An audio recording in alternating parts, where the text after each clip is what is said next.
Look at this coffee cup. Somebody fetched this for free. Woke up early, put on their best blazer, took the subway 40 minutes to a glass tower in the middle of a financial district. And their salary for the day? $0. And here's the part that should bother you. They were grateful for the opportunity. We have built an entire mythology around the idea that working for nothing is noble, that it's a rite of passage, that the pain of being broke and overworked at 19 is just the price of admission to the professional world. But what if I told you it's not a rite of passage? What if it's a filter, not a test of your talent, not a measure of your drive, a filter deliberately designed to make sure that only people who already have money can afford to enter the rooms where money is made? That's what we're unpacking today. And once you see it, you cannot unsee it. Here's how the story is supposed to go. You finish your first or second year of university. You land an internship at a firm that matters. Finance, tech, consulting, media. You work hard for 3 to 6 months. You impress them. You get a return offer. Career launched. Clean, simple, meritocratic. Except the story leaves out one very inconvenient detail. Step 1 costs money you may not have. Think about what unpaid actually means in practice. It means 3 to 6 months of your life where you are working full hours, sometimes more than full hours,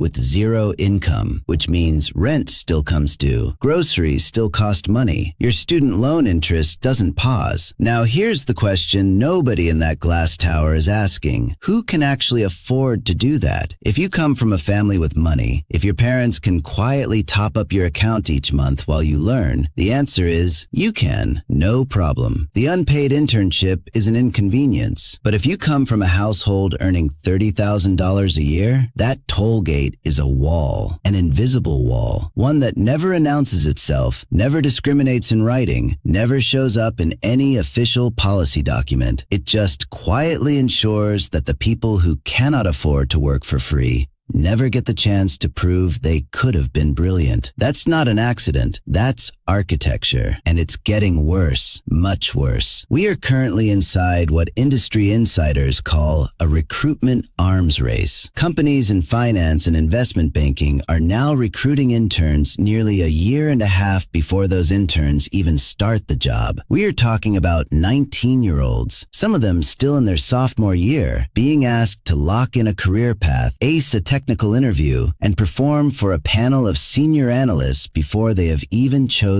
a major. Students are skipping university lectures to attend networking events. They are memorizing 400 question guides just to survive a first-round interview at an investment bank. These guides coach them on exactly how to answer every question, what fears to admit, which ones to hide, how to reframe a C in accounting into a compelling narrative of growth. Let me say that again clearly. The system is not selecting for intelligence. It is not selecting for talent. It is selecting for obedience. It is filtering for people who are willing to perform a specific kind of submission before they have earned a single paycheck. And the only people with the time, the money, and the stability to run that gauntlet are the ones who are already ahead. This is not a meritocracy. It is a marathon with a very expensive entrance fee that only some people can afford to pay. So let's follow the money, because there is always money somewhere. When a multi-billion-dollar firm brings in 10 unpaid interns for a summer, what are they actually buying? They will tell you they are investing in the next generation. They are building a pipeline. They are giving back. Here is what they are actually doing. They are cutting their labor cost to 0. Think about it like a corporation that wins a government contract and then immediately slashes every cost it can find to maximize its margin. Unpaid interns are that calculation applied to human beings. Your ambition, your hunger, your desperate need for a line on your resume, those things have a market value. Companies know that, and they have found a way to capture that value without paying for it. Your talent is a real asset. Your skills are a real contribution. But the moment you agree to work for free, you have told the market that your time is worth Nothing. And the market will remember that. What makes this especially sharp is the framing. You are not told you are working for free because the company cannot afford to pay you. You are told you are being given an opportunity. You are told this is an investment in your future. You are told that the experience itself is compensation. That is not compensation. That is a story designed to make you feel grateful for being underpaid. Here's the thing about systems. When something happens consistently, over decades, across industries, across countries, you stop calling it a failure. You start asking who it is working for. The unpaid internship is not a glitch in the economy. It is not an oversight that nobody has gotten around to fixing. It is a policy choice. It is a design decision made by people with enough money to never worry about the consequences. Think about what this system produces at scale. It produces a professional class that is overwhelmingly composed of people who are already economically comfortable before they entered it. It produces an executive pipeline that looks remarkably similar decade after decade. It produces boards and leadership teams where lived experience of financial struggle is vanishingly rare. And then those same boards make hiring decisions. They set internship policies. They decide whether their company will pay interns or not. And they make those decisions from inside a fortress they do not realize they built on someone else's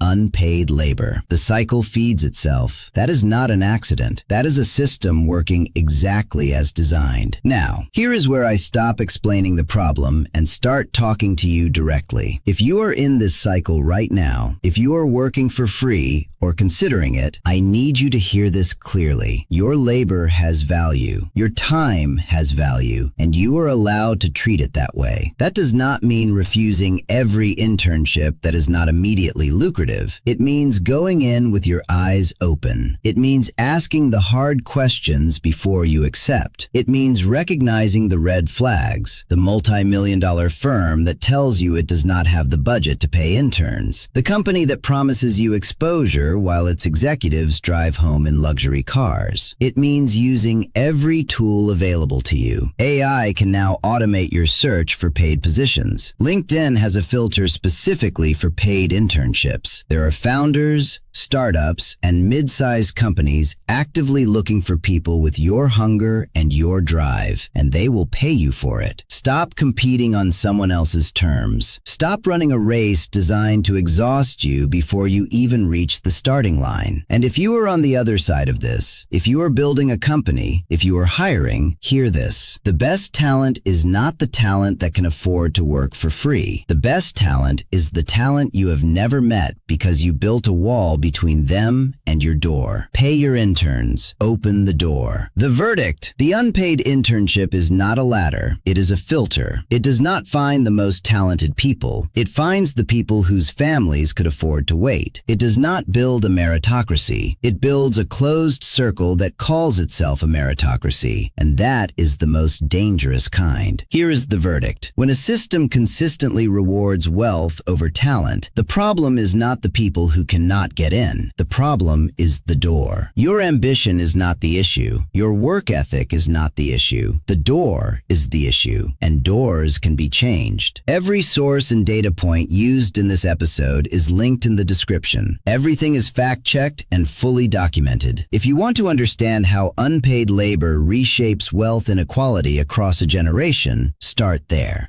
If this episode changed the way you see the system, share it. Not for the algorithm, because someone in your network is currently running this race with a blindfold on, and they need to see what we just mapped out. Subscribe to Capital Verdicts. Every episode on this channel is built the same way. We find a system, we follow the money, and we give you the verdict. No noise, no filler, just the mechanics that matter. I'll see you in the next one.